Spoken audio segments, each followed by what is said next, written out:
अन्नपतेन्नस्य नो देह्यनमीवस्य सुखमीनाः प्रप्रदातारन्तारिख ऊर्जान्नो धेहि द्विपदे चतुःपदे चतुष्कोणमण्डलं कृत्वा तदुपरि नैवेद्यपात्रं निधाय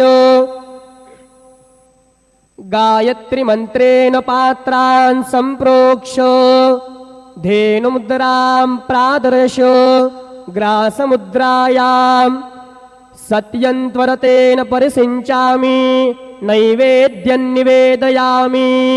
ॐ प्राणाय स्वाहा, ॐ अपानाय स्वाहा, ॐ व्यानाय स्वाहा, ॐ उदानाय स्वाहा, ॐ समानाय स्वाहा, ॐ ब्रह्मणे नमः।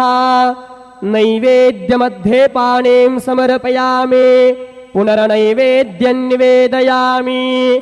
ॐ प्राणाय स्वाहा, ॐ अपानाय स्वाहा, ॐ व्यानाय स्वाहा, ॐ उदानाय स्वाहा, ॐ समानाय स्वाहा, ॐ ब्रह्मणे नमः।